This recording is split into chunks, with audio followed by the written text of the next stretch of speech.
La Universidad Técnica Nacional y la editorial de la UTN les dan la más cordial bienvenida a la entrega y presentación del libro Misericordia, una nueva mirada, comunidad, territorio y bioética.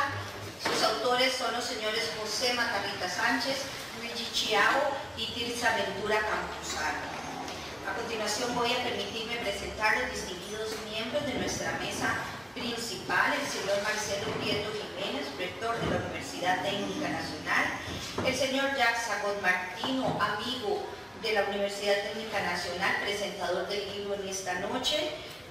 También tenemos con nosotros al coautor del libro, el doctor José Matarrita Sánchez, y también nos acompaña en esta noche el señor Federico Arce Jiménez, director de la editorial universitaria, a quien le vamos a escuchar el siguiente mensaje.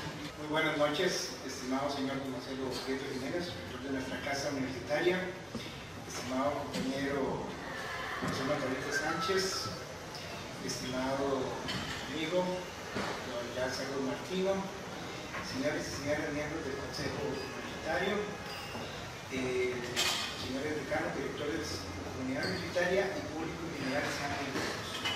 Una vez más, la editorial universitaria se congratula en presentar un nuevo libro, una nueva obra que amplifica la dimensión por la que toda editorial tiene a su haber, la transmisión a través de publicaciones que fomenten el progreso y la cultura. ¿Qué mejor ejemplo de ello que la presentación del libro Misericordia, una mirada a la comunidad, territorio y bioética, obra de los autores José Matarrita Sánchez, Luis Chiavo y Tirsa Ventura Campuzano, la cual nos aproxima al sentimiento intrínseco de la misericordia desde sus términos definitorios como ejercer en el Antiguo Testamento, vinculado a la conducta de las personas y a la relación existente entre ellas, la conducta de las personas con Dios y luego entre Dios con el pueblo y ahí su significado teológico. El libro nos muestra la importancia del lugar en que se mora. Como nos señala Ventura Campuzano, un lugar habitable es aquel en el que es posible acoger de manera recíproca al otro, al extranjero, protegerle la vida de situaciones amenazantes. Y aquí que la misericordia apela no solo a una actitud de Dios, sino como aquella actitud humana que impulsa las nuevas relaciones entre los seres humanos en su comunidad y su territorio. Nos acerca a una óptica amplia de lo que sucede día a día en nuestro entorno inmediato con las iniquidades que asolan a la humanidad en su contexto global, que pueden y deben de ser paliadas bajo el amparo de la reflexión al no maltratar al migrante, a la viuda o al huérfano. Y es allí en donde la misericordia demanda un acto de lealtad a ser seguido y actuado.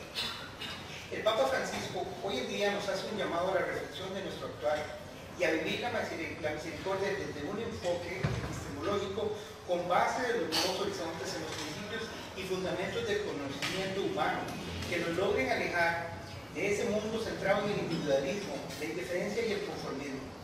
La obra nos presenta la perspectiva de que la misericordia solo puede ser fruto de la justicia en esa relación inseparable que enarbora la justicia social en contra de las estrategias de opresión, dominación y poder, y así evidenciar a todos los rostros que sufren la violencia, respaldando con acciones claras a los grupos vulnerables.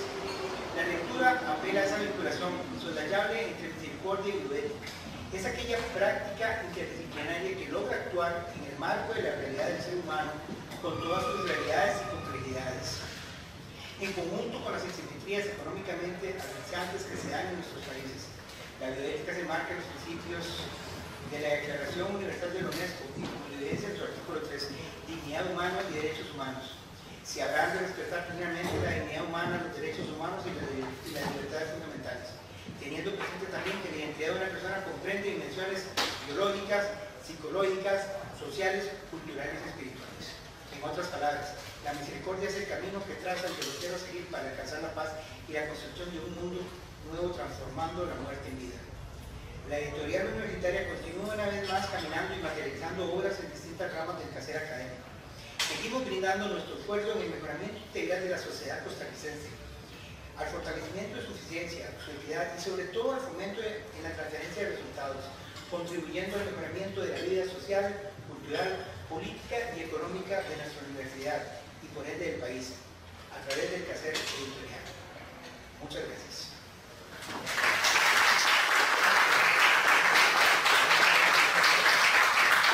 Vamos a continuar con la presentación presentación del libro a cargo del señor Jacques Agot Martínez. Muy bien, qué gran tema la misericordia. El perdón, tal cual yo lo consigo, solo es posible desde la misericordia. No hay otra manera de perdonar. Perdonar no es olvidar la afrenta, no es borrar la afrenta. Nadie puede hacer que lo que fue no sea. Nadie puede echarse para atrás en la historia, montarse en la máquina del tiempo de H.G. Wells, volver al pasado y reescribirlo de manera tal que los lagers y los campos de concentración no hayan sido. No podemos hacer eso. Eso está ya para siempre. Es una verdad que está ya ahí quedará flotando por siempre. El pasado es irreversible, como bien lo dice Vladimir Yankelevich. Ni Dios mismo, decía Descartes, ni Dios mismo puede hacer que lo que ya fue no sea. ¿Cómo hacemos para que lo que ya fue no sea? Y cómo calmar esa sensación profunda, ese sentimiento, no diga esa sensación profunda de injusticia ante los horrores del pasado. La injusticia del presente podemos combatirla, pero ¿cómo mitigar nuestro malestar con la injusticia del pasado? Puesto que no hay nada que podamos hacer sobre eso. Podemos preservar la memoria de lo que fue injusto, mantenerlo, asegurarnos que sea transmitido el horror de lo que eso fue de generación en generación. Claro, todos lo podemos hacer. Pero el hecho es que no podemos revisitar el pasado y reescribirlo. Decía el mismo Vladimir Yankelevich, gran filósofo francés, cuya familia fue toda exterminada en Auschwitz. Decía, todo se puede perdonar salvo lo imperdonable. Vean qué aporía, qué reflexión más interesante. Todo se puede perdonar salvo lo imperdonable. A lo cual otro filósofo francés, Jacques Derrida, decía, no, es justamente lo imperdonable que hay que perdonar. Porque perdonar que nos roben un lapicero es muy fácil. Ahí no tenemos que movilizar grandes fibras éticas. Perdonar a alguien porque nos dio accidentalmente un pisotón al bajar la escalera es muy fácil. No cabe siquiera hablar de perdón ahí. Eso es un error. El perdón sería con respecto a las faltas. No es lo mismo un error que una falta, que un agravio, que una afrenta, que una agresión. ¿Cómo perdonar a un hombre que torturó o violó a un niño, por ejemplo? No creo que el amor perdone, contrariamente a lo que algunas personas sostienen. Cuando ya adviene el amor, no hace falta perdonar. El amor conlleva el perdón. Uno perdona muy fácilmente desde el amor. Uno perdona muy fácilmente a aquellos a quien ama. Lo que es difícil es perdonar a aquellos a quien uno no ama, o peor aún, a quienes odia. Y es ahí donde hay que activar la misericordia. De nuevo, el amor no necesita perdonar. El perdón está íncito, está implícito en el acto de amar. Una madre perdona a su hijo que hizo una travesura.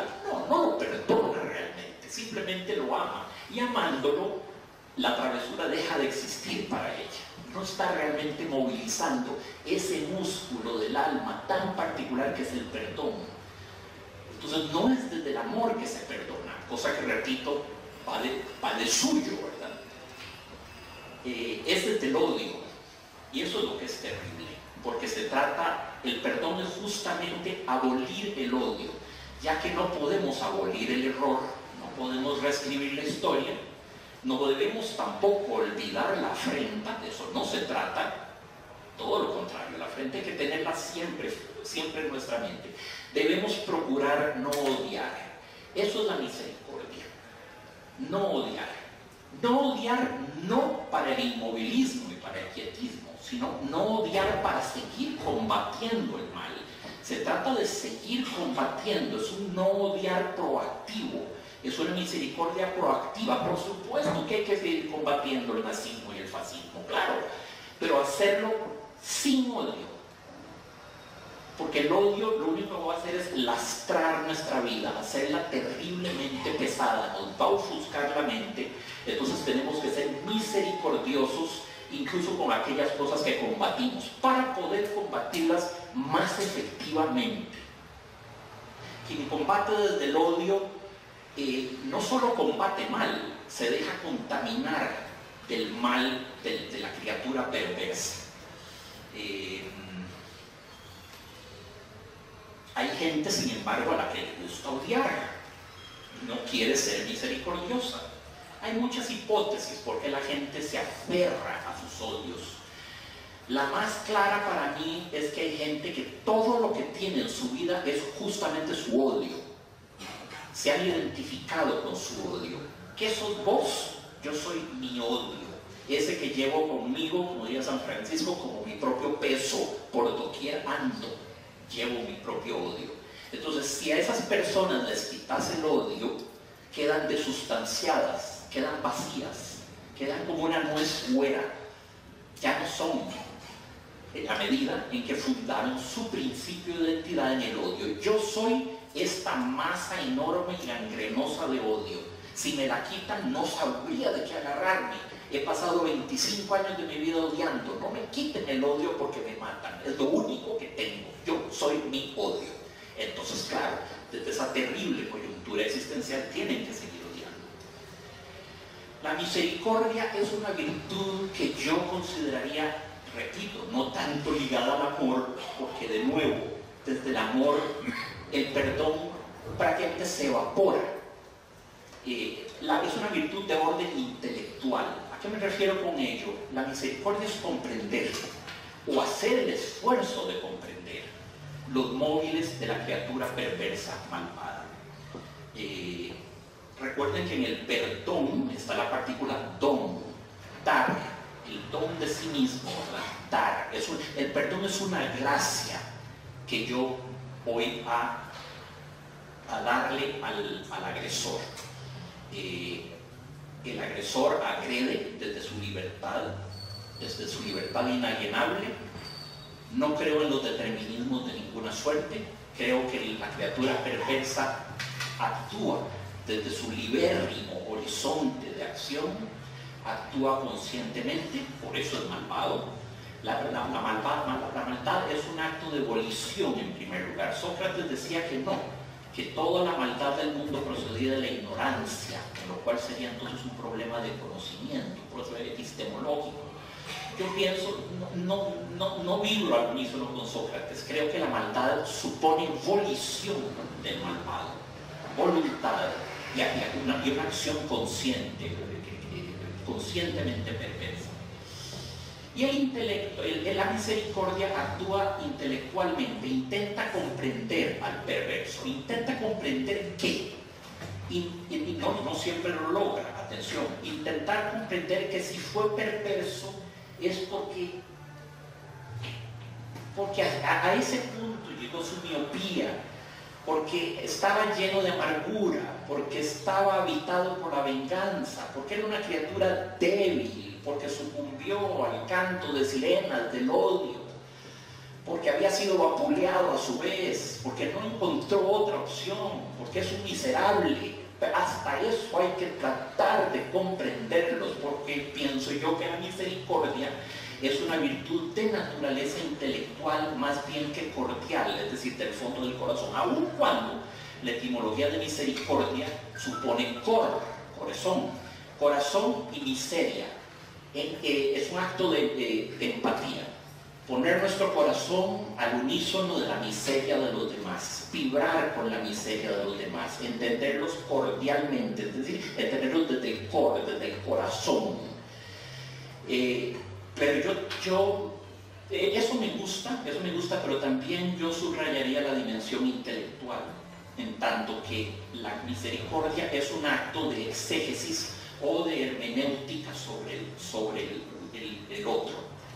Leer, entenderlo, descifrarlo, tratar de concebir cómo pudo haber sido tan perverso.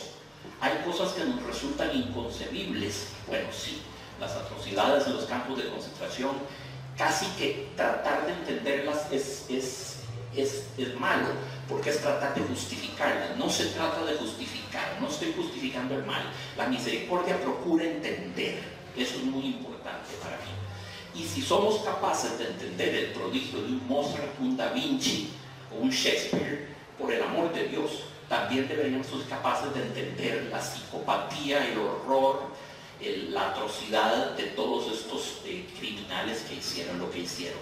Es inflarlos demasiado, es hacerles un favor, declararlos incomprensibles. El campo de concentración es el mal absoluto, es la irracionalidad absoluta. Por lo tanto, estamos eximidos de tratar de comprenderla. No, sí hay que tratar de comprender, porque en determinado momento una manga de psicópatas de consumo crearon esas enormes máquinas de tortura y de degradación. Sí hay que, tenemos que hacer el esfuerzo de comprender, aunque nos duela y nos esfuerza las fibras del alma.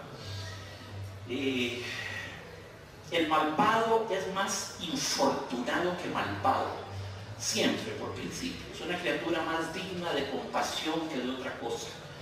La compasión no es lo mismo que la misericordia. Entonces, la compasión sí es un sentimiento profundamente cordial, compasión, sufrir con el otro, sufrir con el otro. La misericordia no es solamente sufrir con el otro, es tratar de entenderlo. Decía una vez más Sócrates, es preferible 1000 veces padecer que cometer la injusticia. Pues sí, claro, es 1000 veces preferible padecer que cometer la injusticia. Pero no es nuestro deber, como criaturas misericordiosas, tratar de entender por qué el malvado cometió la injusticia. No es una cosa a la que vayamos a llegar. Es más bien una manera de vivir, es un tránsito, es un ir hacia, una manera de concebir la vida perdonando y entendiendo. El perdón infinito, no, ese jamás podremos prodigarlo. ¿Por qué? Porque somos criaturas finitas. Si nuestra comprensión es finita, si nuestra vida es finita, si nuestra inteligencia es finita, de ello se sigue que nuestra capacidad de perdón es también finita. Dios puede perdonarlo todo, porque Dios comprende todo. Por supuesto, al comprender todo, las causas iniciales, las causas finales, las causas al tener la inteligencia de las causas, el panorama total de las cosas, Dios puede comprenderlo todo. Y puede, por lo tanto, perdonarlo todo. Pero nosotros que no comprendemos todo, no podemos perdonarlo todo. La esposa que es vapuleada por su esposo borracho, que llega todas las noches tambaleándose a la casa, puede perdonarlo una vez o dos, tal vez tres. Pero ya a la cuarta vez, si sigue perdonando, en virtud de su propia vulnerabilidad, ella va a tener que decir, no, ya no perdono más, porque su sobrevivencia está siendo amenazada. Dios puede perdonarlo todo porque Él no está siendo amenazado por las afrentas humanas. Él es invulnerable. Pero la pobre esposa es eminentemente vulnerable. De su debilidad esencial se sigue que ella tiene que perdonar hasta cierto punto y luego no puede seguir perdonando. Es el problema de nosotros, criaturas frágiles, vulnerables que somos, ¿verdad? Los resortes de sobrevivencia se activarán y no podremos seguir perdonando ilimitada o infinitamente. Pero lo importante es esto: el perdón en nosotros, seres humanos, es el punto de vista de Dios en el ser humano. Es como permitirnos acercarnos al punto de vista de Dios que todo lo comprende en el ser humano. El perdón es eso. Es el punto de vista de Dios actuando desde el limitado y finito ser humano que somos. Eso es muy importante.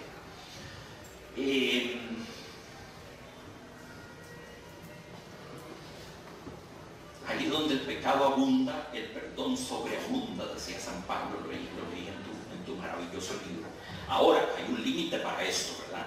El famoso monje Rasputín, Grigori Efemovich alias Rasputín, personaje siniestro de tiempos de la revolución bolchevique, en el colmo del cinismo, decía, sí, me gusta participar en bacanales y en orgías, y beber como un puerco, y drogarme, y tener sexo descocadamente.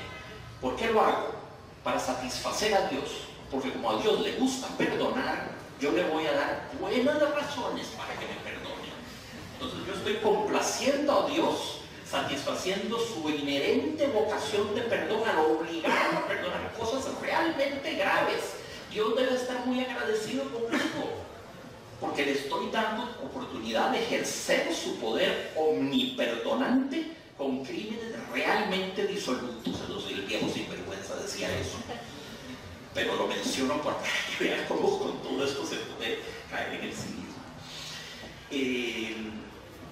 No podemos amar a nuestros enemigos, no podemos, yo no por lo menos, pero si no podemos amarlos, debemos procurar por lo menos no odiarlos. Esa es la misericordia, la abolición del odio, de nuevo, para actuar, no para no actuar, para actuar. El perdón es una transacción en realidad, es decir, yo te doy mi arrepentimiento, aquí lo tenés, este artículo, mi arrepentimiento, aquí lo tenés, mi contrición, y vos me vas a dar tu perdón en intercambio. No siempre podemos hacerlo, ¿verdad? No siempre podemos perdonar, en primer lugar, porque no siempre nos están pidiendo perdón. Si el agresor no comienza por pedir perdón, es absurdo y es tan ridículo que nosotros corramos a perdonarlo. Mira, siempre te perdono, y vos no me has... Es an unsolicited forgiveness. No me han pedido perdón. Entonces, ¿por qué? ¿Acaso yo voy por las calles perdonando a la gente? Así, te perdono por eso, por aquello, por eso. No me están pidiendo perdón. La condición de posibilidad del perdón es que me pidan perdón y ahí veré yo si lo concedo o no. El perdón no borra la falta, lo que borra es el rencor. El perdón no borra el recuerdo que debe permitir, lo que borra es la cólera. El perdón no borra el combate, lo que borra es el odio para poder combatir mejor. Ahí donde no podemos amar, hemos por lo menos de procurar no odiar, y esa es la misericordia.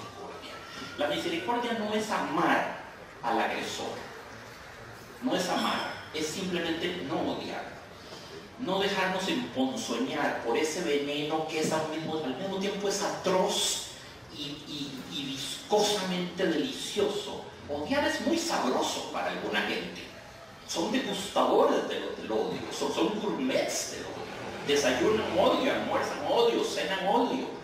A propósito del nuevo presidente electo de los Estados Unidos, que es una máquina del odio humana, una máquina odiante las 24 horas del día, odia, hasta en su sueño odia. Eso es lo que debemos procurar que no suceda. Misericordia infinita, no podemos ser porque de nuevo nada nuestro es infinito. Debemos en ese acto de misericordia tratar de practicar, y esto se adquiere, y esto se ejercita, y esto se practica como cualquier destreza, amigos, practicar ese ejercicio que consiste en transmigrar, entre comillas, al cuerpo del otro, al pellejo del otro, ponernos en sus zapatos, tratar de entender el mundo desde su singular perspectiva. Este ejercicio es lo que el filósofo Henri Bergson llamaba empatía imaginativa. ¿Por qué Bergson la llamaba empatía imaginativa? Porque para ponernos en el pellejo del otro necesitamos que, en primer lugar, imaginación. La capacidad de formarnos imágenes, imagos del otro, de su miseria, de su ruindad, de su dolor. Tenemos que hacer un esfuerzo de identificación con el otro, por difícil que es. ¿Cómo me voy a identificar yo con un asesino serial? ¿Cómo me voy a poner en su pellejo? Y sin embargo, eso es lo que la misericordia nos enseña a hacer. Una vez más, no es tanto un lugar al que llegar, porque no llegaremos nunca, no por lo menos en los términos absolutos que yo los enfrento, pero es una manera de viajar, es una manera de ir hacia, es un tránsito, es una manera de irnos aproximando hacia ese islote un poco quimérico, que es el perdón, que es la misericordia.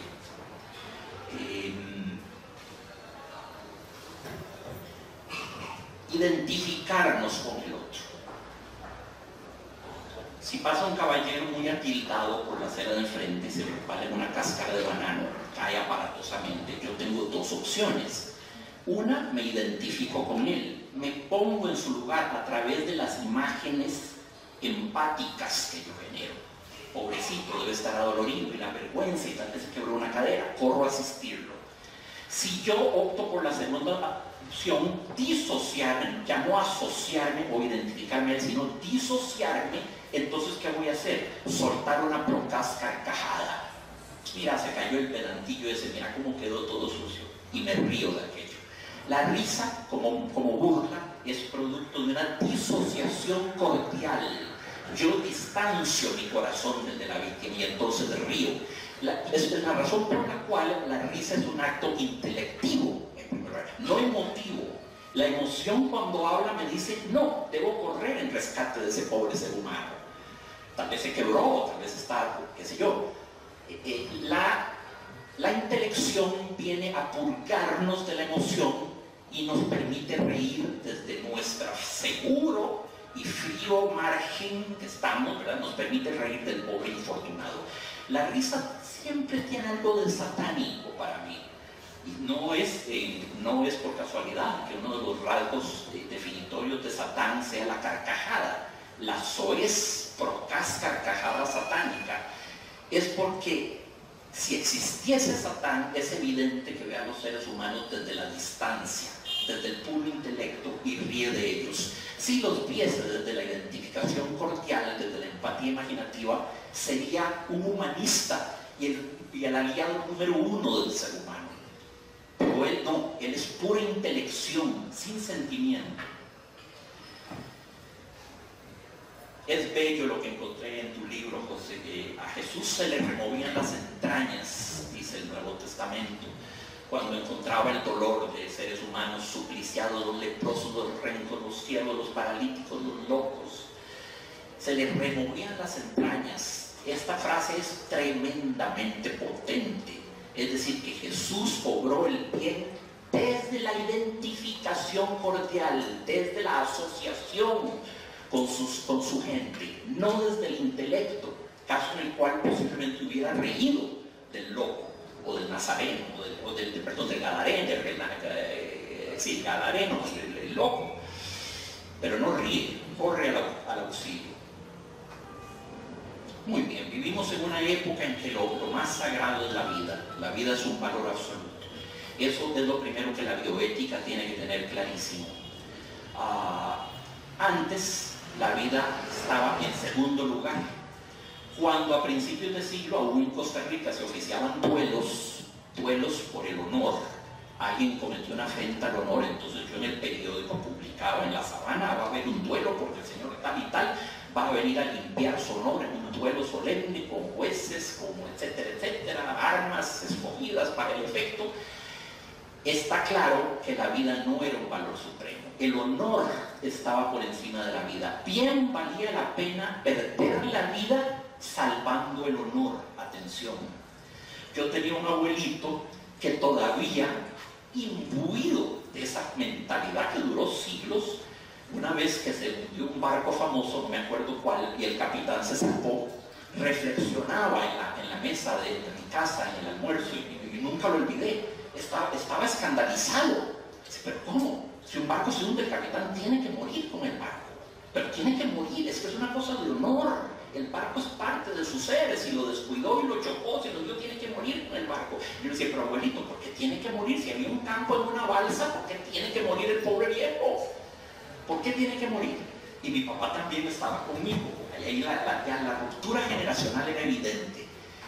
Mi abuelito era hijo de una época en la cual el honor era sagrado y el honor estaba por encima de la vida. Hoy en día nos reímos de que el capitán se haya metido en un buque salvavidas y se haya salvado. Posiblemente hasta haya sido el primero que buscó seguridad.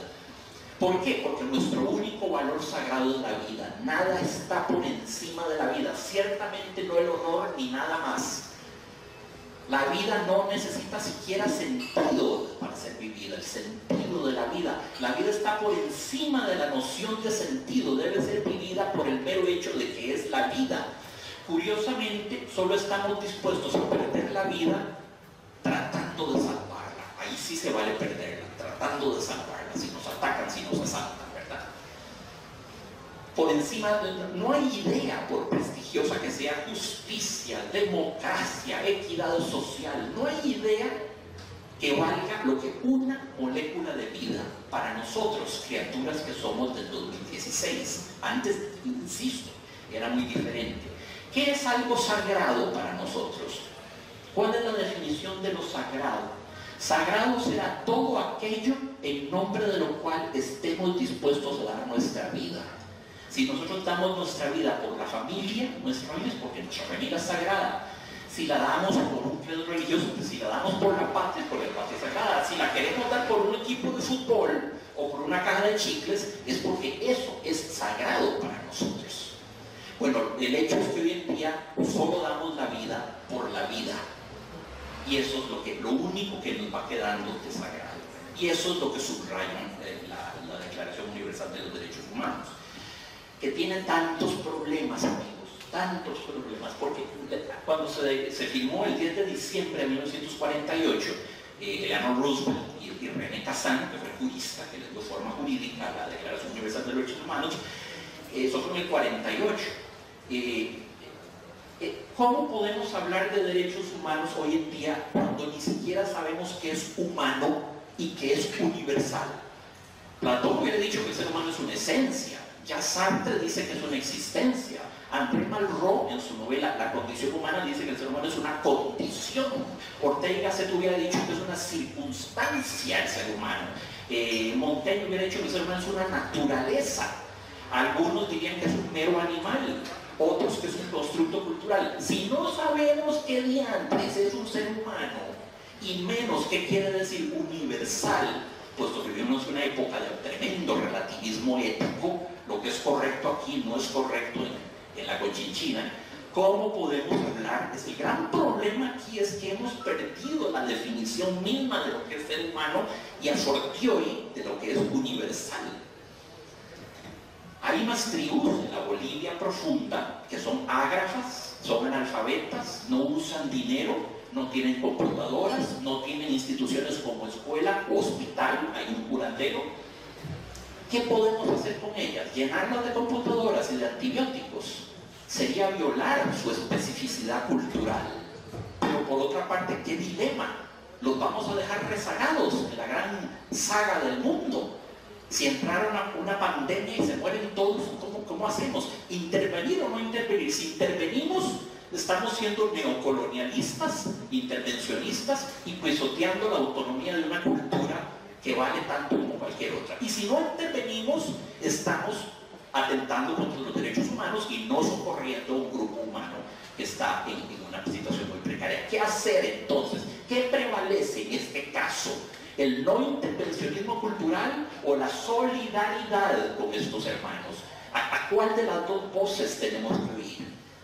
Es que el problema es que derechos universales no son concebibles a menos de que sean realmente universales, que valgan para todos. Cuando la Declaración de los Derechos fue firmada en 1848, los países del mundo árabe no apoyaron el matrimonio por libre albedrío, por mutuo consentimiento de las dos partes. Ese derecho no lo apoyaron. No apoyaron tampoco y siguen sin apoyar la libertad para cambiar de religión. Sudáfrica no apoyó la abolición de la esclavitud porque tenían el apartheid, que era el fundamento de toda su economía, y no lo apoyaron. Los países del lado del bloque soviético no apoyaron el derecho a cambiar libremente de país porque no les servía llenarse de desertores que andaban perdidos por todo el planeta. Entonces, no son universales. I have news for you. No son universales, eso es lo que me preocupa. Nos hacemos gárgaras con ellos, los derechos universales, pero no son universales, uno, y dos, ¿cómo podrían ser de la Carta Universal de Derechos Humanos si ya no sabemos qué es un ser humano? No tenemos ya ni siquiera una definición básica. ¿Se dan ustedes cuenta de la incertidumbre en que votamos? Lo incierto de nuestro momento histórico. Sin embargo, tengo la certeza de que hay algunas cosas muy básicas en las que todo el planeta por lo menos tendría que ponerse de acuerdo. No matar, punto. Punto. En cualquier lugar, no se mata. Si no tenemos una plataforma ética básica, y es así, universal, no cabe hablar de los derechos humanos, derechos universales del ser humano, ¿verdad? Bueno, ya he hablado mucho, amigos, y si sigo por estos andurriales voy a secuestrar la palabra, que es lo que siempre me pasa. Ya les expuse algunas ideas. El libro me pareció maravilloso, lo leí ayer de un tirón, maravilloso, bellísimo tu capítulo. Voy a leer una cosita que cita José de Isaías. Libera a los que han sido encarcelados injustamente, deja libres a los oprimidos, comparte tu pan con el hambriento, acoge en tu casa a los pobres sin hogar, viste al que va desnudo, no los rehuyas, que son hermanos tuyos. Entonces brillará como el alba tu luz y tus heridas se cerrarán en un momento. Entonces tu luz se alzará en la oscuridad, tu atardecer será claro como el mediodía, serás como un huerto empapado de agua, como una fuente que nunca cesa. Además, bellísimo en lo literario, bellísimo, esto es prosa poética prácticamente. Bueno, aquí tenemos ya una especie de protodeclaración de los derechos humanos y de los deberes humanos también, que no hay unos sin otros. Maravillosamente actual, vigente, mientras el ser humano sea un ser humano, ¿verdad? Aquí la tenemos y es hermosa, y es imperecedera.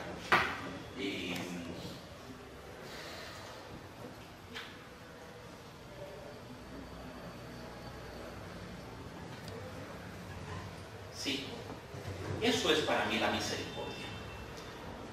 La acción desde la razón y desde la comprensión del malvado, desde el esfuerzo por comprender al malvado. El perdón se desprende naturalmente de la misericordia, si esta es vivida de manera eficaz. Y el perdón es necesario. Hay gente de nuevo que vive llena de odio. El odio les resulta un magnífico combustible. Viven a punta de odio, se consumen en su propio odio, es como un cirio. El fuego va consumiendo la cera. Su resplandor es el resplandor de su propio odio. El odio es muy creativo, atención. Quizás es más creativo que el amor. Urde más planes, crea, fragua, trafulea más cosas que el amor. Es tremendamente creativo y tremendamente imaginativo. Es una fiera terrible, terrible. La misericordia es simplemente la capacidad de perdonar después de un acto cordial de empatía imaginativa, de comprensión del otro, del agresor. No es el amor, de nuevo. Perdonar desde el amor es muy fácil, eso no tiene mérito. Es realmente perdonar a nuestros enemigos. No podemos amarlos, entonces siquiera perdonémoslos. Esa es para mí la esencia de la misericordia. Muchas gracias.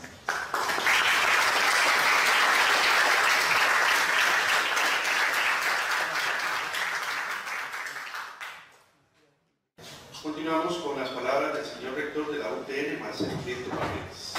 Compañeros de la mesa, maestro Yaxa Bot, José Matarrita, presidente del Consejo Editorial de la Universidad, Federico Arce, director de la editorial, compañeros miembros del Consejo Editorial de la Universidad que hoy nos acompañan, estimados miembros señor vicerrector de Extensión, estimados miembros de la comunidad universitaria que nos están acompañando y invitados especiales.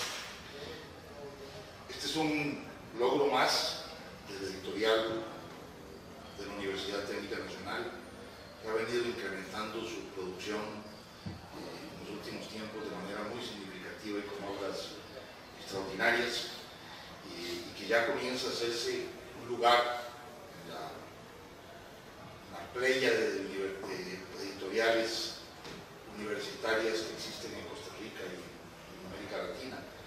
Hemos sido invitados de manera muy especial, se le contaba hace unos días a los representantes de la editorial, por la Universidad Nacional Autónoma de México para participar en la feria, el Festival Latinoamericano de Editoriales Universitarias que se va a realizar en México el entrante.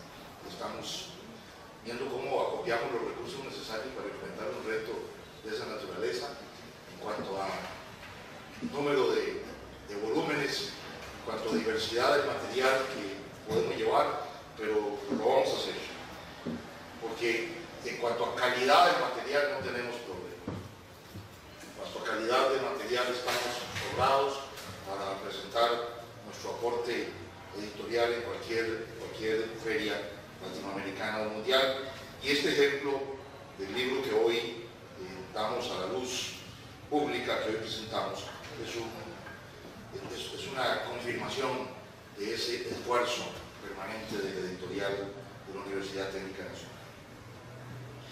No voy a hacer un comentario amplio del libro, me parece que las palabras del maestro Jacques Agot han sido más que suficientes.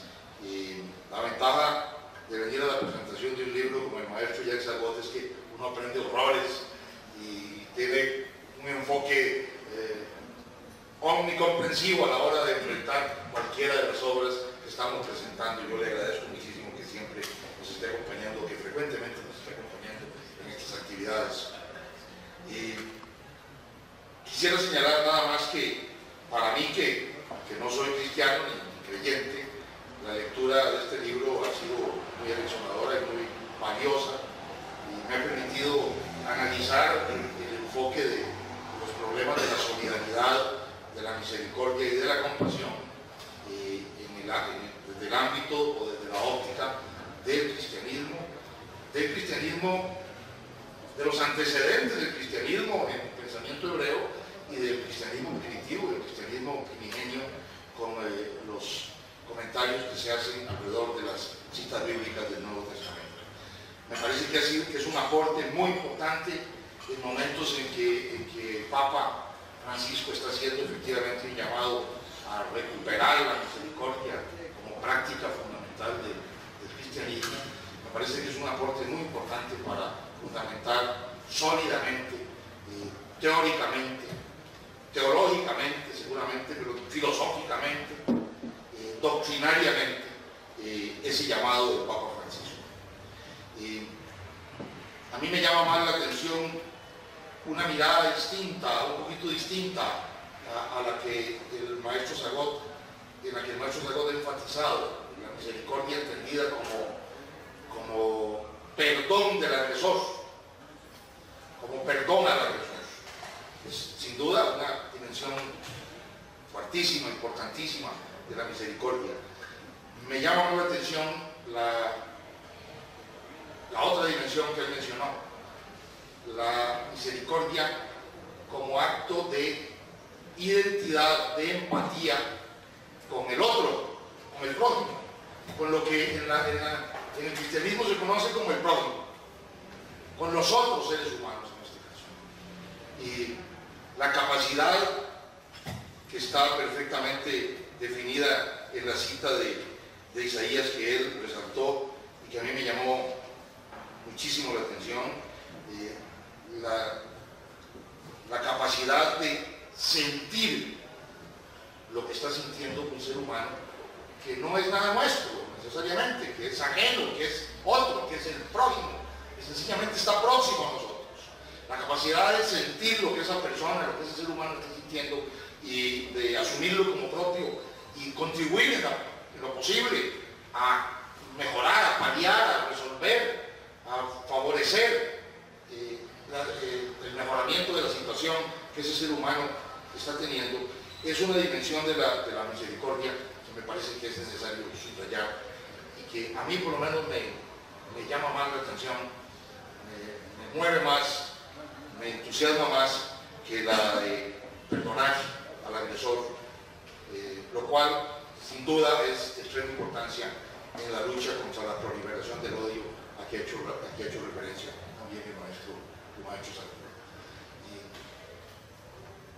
Yo soy próximo a una corriente espiritual distinta, el budismo, que tiene la característica técnica de ser una religión atea, según la denominación de algunos o el enfoque de algunos, en la que el tema de la compasión, que es, digamos, el correlato budista de la misericordia, tiene un papel fundamental.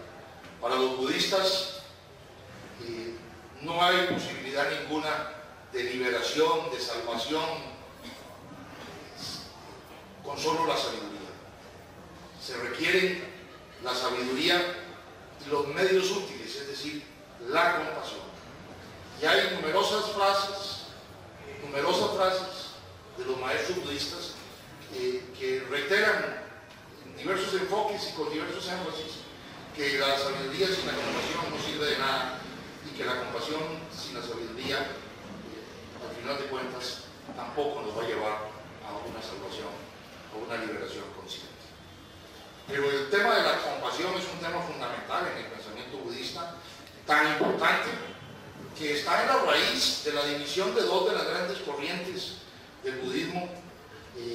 Por un lado, el pensamiento Theravada o el Hinayana, el pensamiento de los antiguos, de los primeros budistas, cuya única preocupación era alcanzar la sabiduría y procurar la salvación individual. Y de ellos se diferencia, merced a la compasión, el pensamiento que es dominante en el budismo, que es el pensamiento Mahayana, el gran vehículo, que se llama así porque se supone que debe ser un vehículo en el que quepamos todos, en el que podamos ir todos, la gran nave, que hace énfasis en la compasión y que señala que el camino de la liberación o de la salvación en el budismo es el camino del bodhisattva, es decir, de aquel que ha alcanzado la sabiduría, pero que esa sabiduría lo ha llevado a tomar la determinación consciente de no salvarse, de no liberarse, de no entrar al nirvana, por decirlo de alguna forma, si todos los demás seres sintientes no pueden también entrar a ese camino de salvación. En esa dimensión, además, el perdón resulta irrelevante en el pensamiento budista, como ustedes lo saben, y el budismo considera que el perdón puede ser un instrumento válido para disminuir el odio, como lo ha descrito acertadamente el maestro Sagot, para impedir que el odio prolifere, pero no para evitar la retribución. Y en el pensamiento budista, el perdón no libera de la retribución. Hay una némesis, hay una retribución que se produce de manera tan mecánica, de manera tan necesaria, como la bola que se tira para arriba y que necesariamente cae por la simple ley de la gravedad. No hay forma de impedir la retribución en el lenguaje que se ha usado y del que se ha abusado muy frecuentemente en los tiempos modernos se habla del karma, de la retribución, que eso implica la retribución karma. Pero hago estas reflexiones sobre el budismo,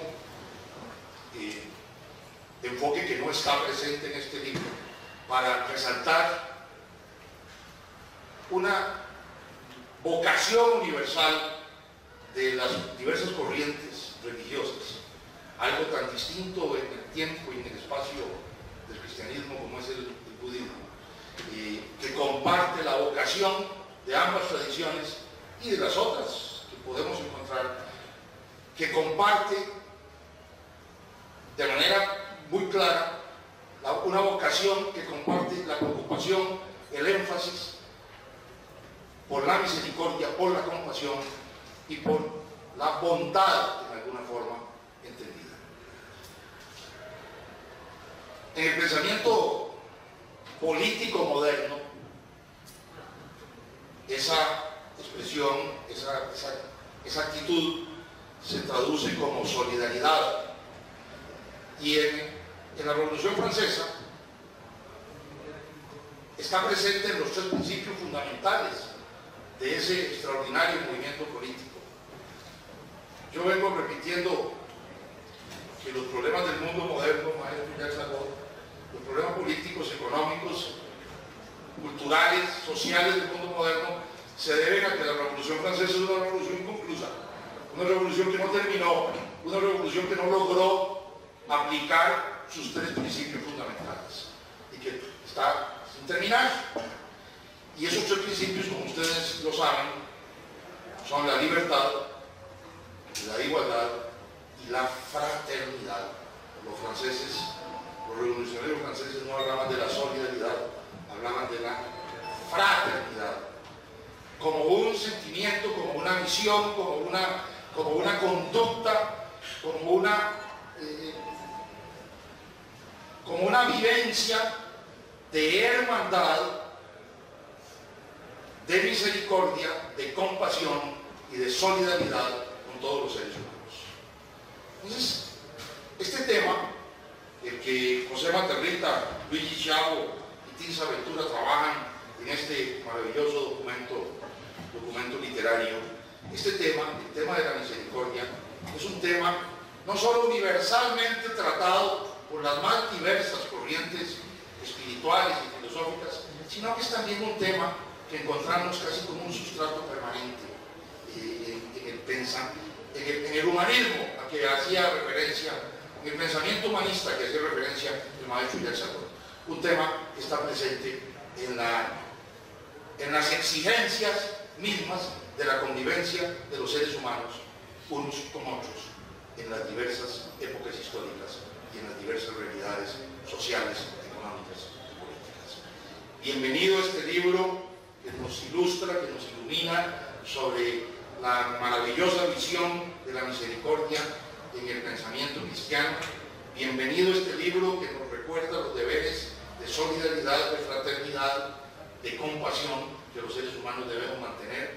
Bienvenido a este libro que vincula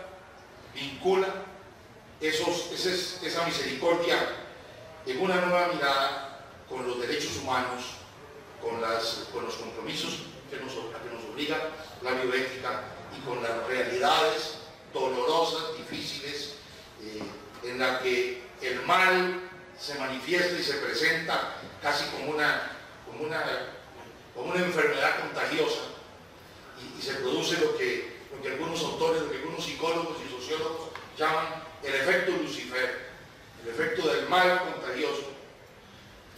En un mundo en el que, para usar la expresión de la filósofa Hannah Arendt, cuando hace su maravilloso reportaje sobre el encarcelamiento y juicio de Eichmann en Jerusalén, que se llama precisamente Eichmann en Jerusalén, en un mundo en que somos testigos cotidianos de la banalidad del mal, donde el mal ocurre porque sí, sin razón, banalmente, donde las confesiones de Eichmann en Jerusalén revelan que se tomaban las decisiones más terribles sobre la vida de los seres humanos sin ni siquiera tener la preocupación ética mínima, no digamos ya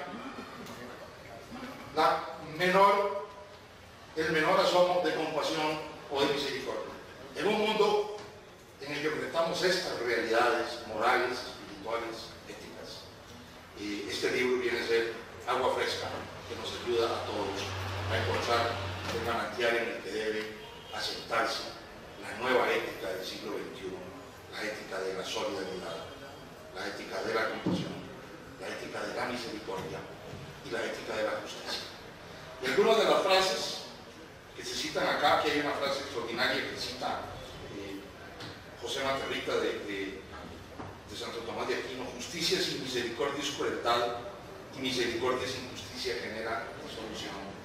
Me lleva a recordar una frase, y con esto quiero cerrar, me lleva a hacer un parangón con una frase de una obra extraordinaria de un jurista, Eduardo Couture, que se llama Los mandamientos del abogado. Yo soy abogado de profesión, tengo ese enorme defecto profesional y recuerdo, me aprendí de memoria los mandamientos del abogado y hay uno de los mandamientos que resuena con los ecos de este libro extraordinario. Dice: ten fe en el derecho. Me lo aprendí de memoria, pero ya la memoria no fue. Ten fe en el derecho como el mejor instrumento para la convivencia humana, en la justicia como destino normal del derecho, en la paz como sustitutivo bondadoso de la justicia, y sobre todo ten fe en la libertad, sin la cual no hay derecho, ni justicia, ni paz. Así allí tenemos que ir teniendo la compasión y la misericordia en nuestros corazones, en una nueva mirada que nos permita abarcar todas sus dimensiones. Felicitaciones a la editorial por este nuevo logro, felicitaciones a los autores y muy especialmente a nuestro querido compañero José Matarrita Sánchez por esta obra luminosa, y muchas gracias al maestro Jacques Sartre por sus luminosas palabras de ser. Muchas gracias a ustedes.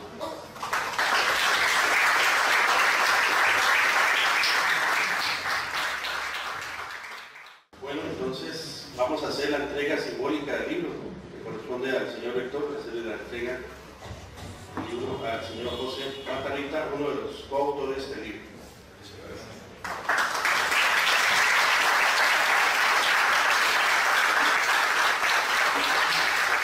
Y escuchamos las palabras del coautor, José Matarico, quien también es el coordinador del área humanística de la UTN.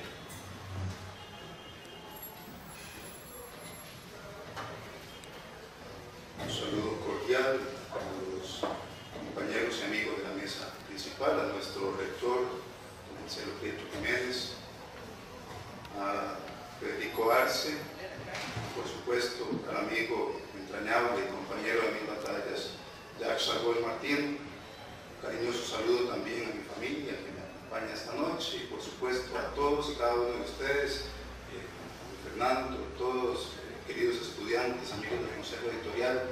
La idea es tener un espacio precisamente de misericordia, de comunión para dar ese paso significativo a vernos como familia y ya no como extraños. Con brevedad de lenguaje haré mención de algunos de los elementos constitutivos de esta obra. En primera instancia me parece significativo resaltar que el tema religioso es un tema siempre presente en las relaciones interpersonales. Más allá de que tengamos una confesión religiosa o no la tengamos, podemos decir que en todos los ámbitos de la vida siempre está presente lo que tiene que ver con las creencias y dando un paso más allá de la creencia también con la fe.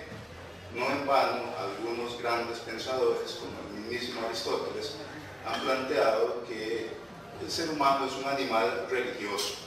Nietzsche en su momento decía también, un consabido no teísta, que el científico primero cree y después comprueba.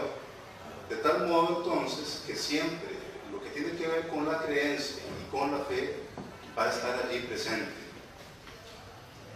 Y desgraciadamente en esas dos líneas, ya sea en la línea de la fe o en la línea de la creencia, se han sustentado los más grandes horrores en la historia reciente de la humanidad. Siempre la excusa perfecta para la guerra es la religión, aunque sabemos que hay otras variables de mayor peso, pero bastaría ver en un ambiente predominantemente cristiano como el costarricense, como ante algo tan simple como ser católico o ser cristiano no católico, ya eso daba lugar a que se separaran las familias. Quizá ustedes lo habrán experimentado en antecesores o en antepasados, o no sé si hasta en la historia reciente. Y tanto es así que se ha desvirtuado el lenguaje. Es llamativo cuando en nuestro plano cotidiano todavía uno escucha, es que fulano de tal, que es de mi familia, se pasó a otra religión. Y entonces uno dice, bueno, se hizo musulmán o se hizo judío. No, es que ahora va a un culto. Simplemente sigue siendo parte de una misma religión cristiana, pero cambió de denominación, en este caso religiosa. ¿Por qué hago mención a estas cuestiones? Porque mientras nosotros estamos aquí disertando, compartiendo este espacio de reflexión y diálogo, ninguno de nosotros en realidad tiene idea de cuántas personas están muriendo a causa de la intolerancia religiosa en este momento. Bastaría dar un vistazo por Siria, cómo se llega a la brutalidad más grande contra la humanidad, contra el planeta mismo, contra toda manifestación de vida, contra los patrimonios culturales. Tendrán ustedes en mente Palmira, Alepo, todas las aberraciones que se están perpetrando, y muchas de ellas, por no decir todas, tienen como excusa la religión. ¿Qué es religión entonces? La religión literalmente es religarse, religarse, ligarse otra vez. ¿Religarse a qué? Si hay una divinidad, religarse con ese ser trascendente o con esos seres trascendentes, si fuéramos politeístas. Si no hay una divinidad, pero hay una visión espiritual, como es el caso del budismo que citaba don Marcelo, religarse con uno mismo, vincularse con uno mismo, con la humanidad, con la naturaleza. Particularmente, los compañeros que han escrito con este servidor, Luigi Schiavo, un prestigioso autor italiano con grandes publicaciones en Europa y Sudamérica, Tirsa Ventura de República Dominicana, con una trayectoria realizada sobre todo en Brasil. Ellos han echado mano a la cultura judeocristiana precisamente para hacer énfasis en el papel que tiene la misericordia en las raíces mismas de esta cultura, que indiscutiblemente allí subyace también, o subyacen muchas de las raíces del occidente que nos ha correspondido conocer. Y precisamente en esa visión judeocristiana es muy importante el papel de la misericordia con el prójimo. Pero en el pensamiento judío, y esto lo ha desarrollado muy bien un pensador del siglo pasado, muy cercano a nosotros, Emanuel Levinas, de él hablábamos hace un par de noches con el maestro Jacques Sagot. Levinas planteaba, desarrollando ese pensamiento judío, que ser misericordioso con el prójimo no tiene mucho mérito, porque literalmente, ¿quién es el prójimo? El próximo, o sea, el cercano, el que piensa como yo, el que tiene intereses parecidos a los míos. El gran paso ético que dio en su momento la cultura judía y que asumió y resignificó la cultura cristiana es precisamente pasar del prójimo al otro, al distinto y al distante. Y allí está todo el mérito ético y todo el mérito bioético, porque ya cuando hablamos de ese otro, ya no es solamente el otro hombre o la otra mujer, sino que allí en esa categoría de otra edad, desde la cosmovisión judeocristiana, también se puede contemplar a la naturaleza. Misericordia con todos, incluyendo también a la naturaleza. Nos ha pedido el Papa Francisco a los creyentes y a los no creyentes, porque esto finalmente es un acto de humanismo, más allá de una confesión religiosa, es un acto humanista. Y qué interesante entonces llevar la misericordia también con el planeta Tierra. Cuánta impiedad, cuánta inmisericordia contra el planeta. Y así por el estilo podríamos seguir hablando de muchos temas afines. Nada más para proyectar estas breves palabras hacia el final, en el apartado que me ha correspondido desarrollar, teniendo en cuenta que la bioética es un saber inter, multi y transdisciplinario, hemos desarrollado entonces algunos aspectos vinculados entre lo que es bioética y religión. Recordemos que el primero en plantear, en acuñar la palabra bioética fue precisamente un teólogo luterano en 1927, Fritz Jarg, en la revista Cosmos. La bioética tiene una cuna teológica. Después se afincó, por así decirlo, en el ámbito de las ciencias biomédicas, y estas en alguna medida han intentado como secuestrar el saber bioético. Sin embargo, el bio de la bioética es mucho más que biomédico, es el bio de la vida. De ahí que entonces entren otras categorías que hemos aquí planteado: religión, política, economía y por supuesto el tema del ambiente. Dos cuestiones para cerrar mi participación. La primera de ellas, creo que indiscutiblemente somos testigos de 4 situaciones en estas últimas décadas, 4 grandes crímenes. Y si algo tiene la bioética es que lo primero que debería hacer es sensibilizar. Sin sensibilización ningún proceso intelectual tendrá mayor mérito. ¿De cuáles crímenes hablo? Hemos incurrido desde hace ya bastantes siglos, pero con más fuerza en las últimas décadas, en un geocidio. Quizás suene como a neologismo. ¿Qué es esto de geocidio? Geocidio, por lo que es lo mismo, estamos matando al planeta. Estamos matando al planeta, basta ver todo lo relacionado con el calentamiento global, con la contaminación, cómo se derriten los polos, la proliferación de la basura, no solo la basura convencional, sino también nuclear, etc. Entonces, este gran crimen, geocidio. Otro de los grandes crímenes, el ecocidio. uno lleva al otro. Si matamos al planeta, sistemáticamente vamos matando al ecosistema, un ecocidio.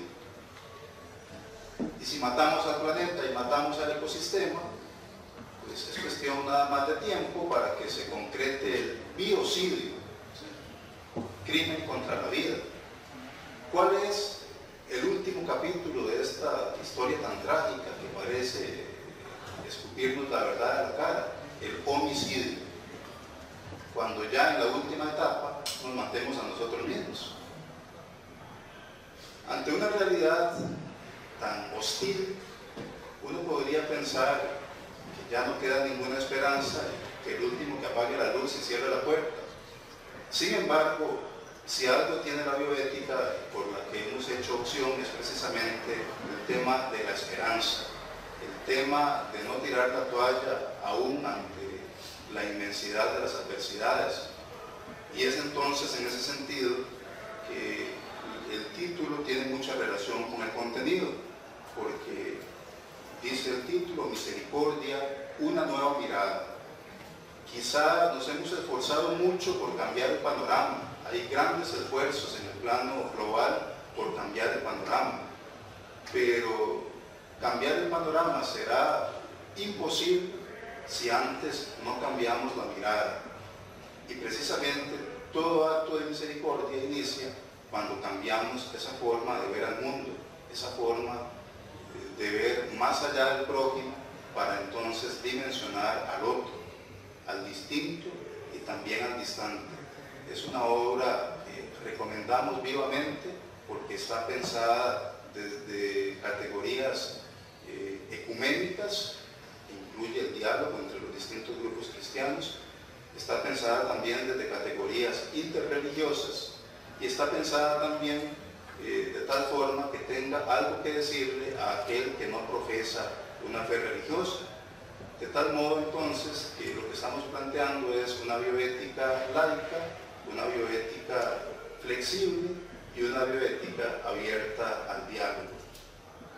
Una obra recomendada porque hemos tenido el cuidado, ojalá que lo hayamos cumplido, de que no resulte ofensiva al erudito, pero que tampoco resulte incomprensible para el neófito, para aquel que está dando sus primeros pasos, ya sea en el saber exegético o ya sea en el saber bioético. De tal modo entonces que no podemos darnos el lujo de hablar de misericordia y no ser misericordiosos, planteando una obra amistosa, amigable. Cierro nada más diciendo que en el campo bioético este servidor ha trabajado por muchos años en investigaciones biomédicas.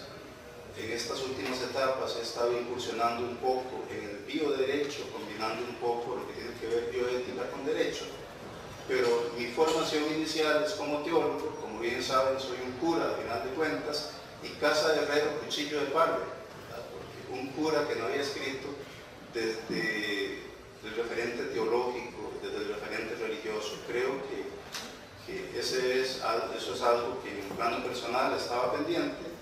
Y bueno, les adelanto que Dios mediante, ojalá en nuestra editorial universitaria, muy pronto estaremos pensando en darle vida a la bioética de la investigación, algo fundamental, los criterios bioéticos para la investigación, no solo biomédica, sino para la investigación en ingenierías y en otros campos atinentes a nuestra universidad. Y también por ahí estamos pensando en otra propuesta de bioderecho para vincular todo lo que tiene que ver con el derecho a la vida, el derecho a la salud y por supuesto el referente bioético. Les agradecemos muchísimo su presencia y bueno, sin más que decir por el momento, les invito a adquirir esta obra, que dicho sea de paso, espero no incurrir en algo poco elegante, pero tiene un precio misericordioso, 4.500 colones. Así que les agradecemos muchísimo su presencia y los dejo aquí con el compañero José Alberto, que va a dar el cierre. Muchas gracias.